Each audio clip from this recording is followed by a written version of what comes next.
مولاي صل وسلم دائما ابدا على حبيبك خير الخلق كلهم.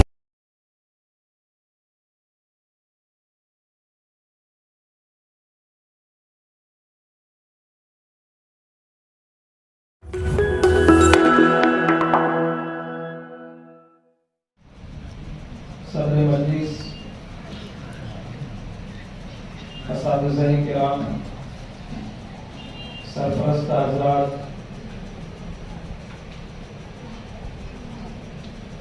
مدرسہ دعوت الحق کے ناظرین اعلیٰ حافظ محمد صادق اشاعتی صاحب اور عزیز بچوں،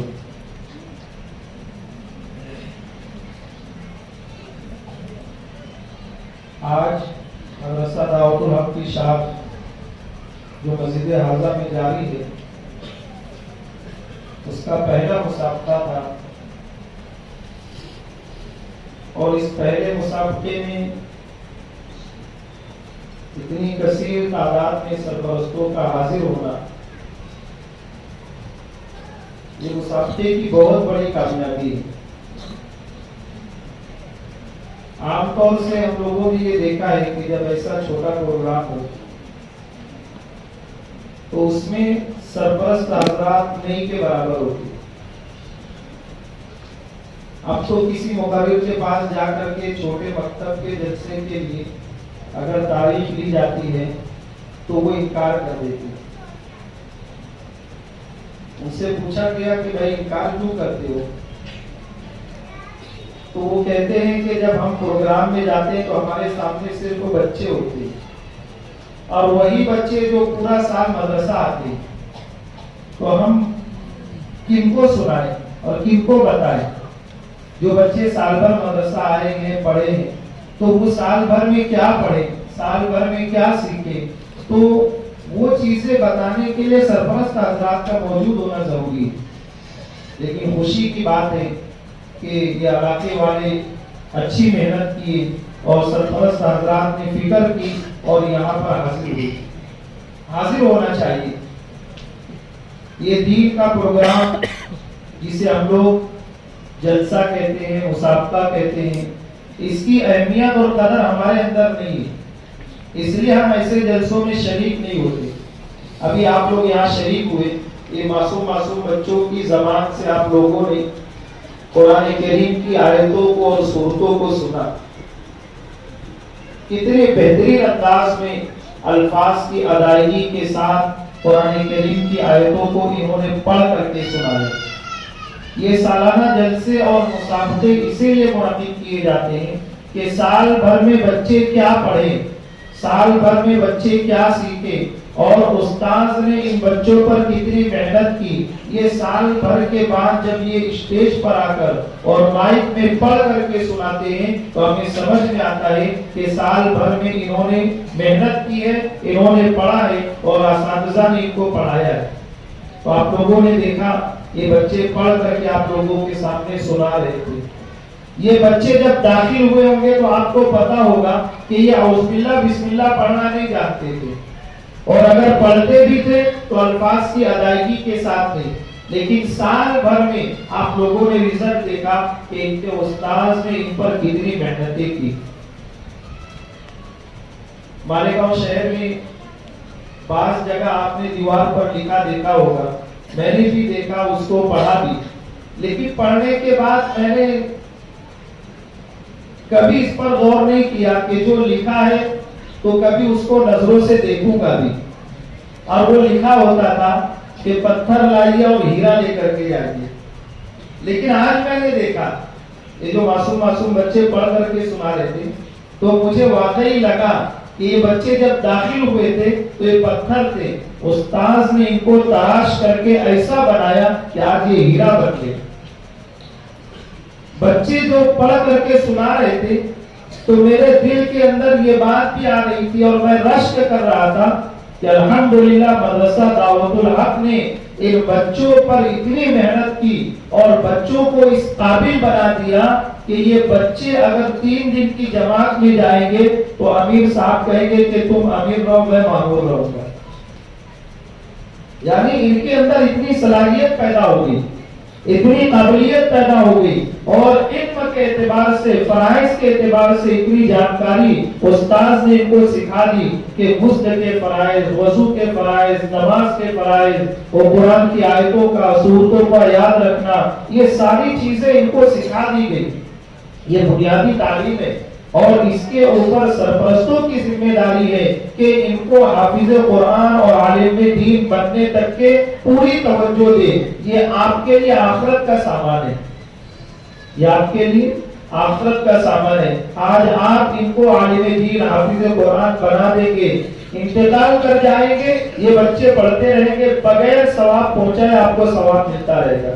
یہ بہت بڑا صدقہ جاریہ بھی ہے, ورنہ قرآن کریم ہی کی آیت ہے کل قیامت کے دن جب اللہ تعالیٰ کسی کی اولاد کو بلائے گا اور اس سے یہ کہے گا کہ تو دین کے مطابق عمل نہیں کیا, تو نے میری نافرمانی کر کے زندگی گزاری, میرے محبوب کے طریقے سے ہٹ کر کے زندگی گزارا, تو وہ اولاد کہے گا کہ باری تعالیٰ اس میں میرا کوئی قصور نہیں ہے, سب سے بڑا قصور میرے ماں باپ کا ہے. میرے ماں باپ اگر مجھ پر توجہ دیتے, میرے ماں باپ اگر مجھ پر جو ہے تو نگرانی کرتے اور مجھے کسی مدرسے میں, مکتب میں داخل کر دیتے, میں بھی آج دین کا جو تو علم رکھ کر کے تجھے راضی کر کے آتا, قرآن پڑھ کر کے آتا, نماز پڑھ کر کے آتا, میں تجھے راضی کر کے آتا.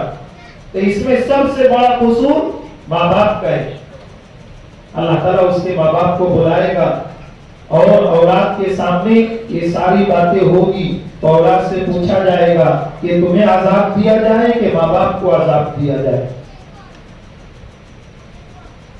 قرآن کی آیت ہے,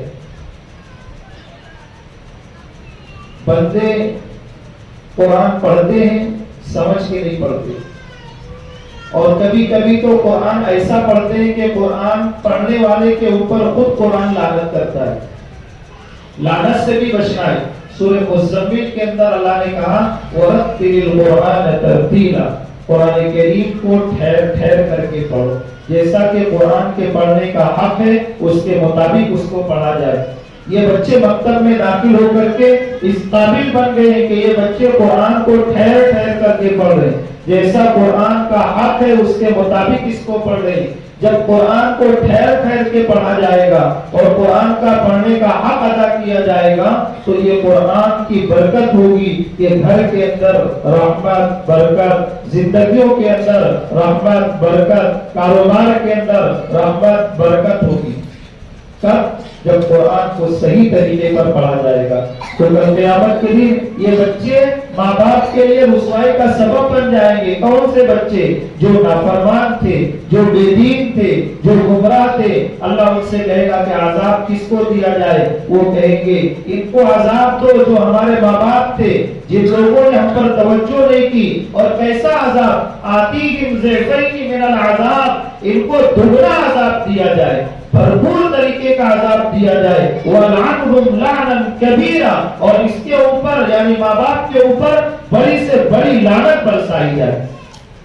یہ بچے کل قیامت کے دن ماں باپ کے لیے رسوائی کا سبب بن جائیں گے اگر ان کو ہم نے بے دین رکھا, ان کو اگر ہم نافرمانی پر آمادہ رکھا. یہ بچے کل قیامت کے دن ہمارے لیے رسوائی کا سبب بنیں گے. اور اگر ہم نے ان بچوں کے اوپر محنت کی, جیسا کہ ہم نے دیکھا اس مسجد کے اندر ابھی سال بھر ہوا ہے شاخ چالو ہونے, اور سال بھر کے بعد الحمدللہ علاقے والوں کی محنتیں, سرپرستوں کی محنتیں, مسجد کے ذمہ داران کی محنتیں اور مدرسے کے اساتذہ کی محنتیں, ان بچوں کی پابندی, یہ ساری چیزیں مل کر کے آج ایک مسابقے کی شکل میں ہمارے سامنے ان لوگوں نے سال بھر کی کارکردگی پیش کی.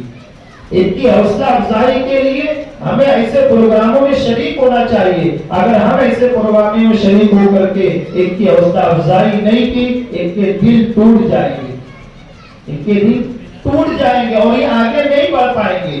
سرپرستوں کا حاضر ہونا ان کی حوصلہ افزائی کے لیے.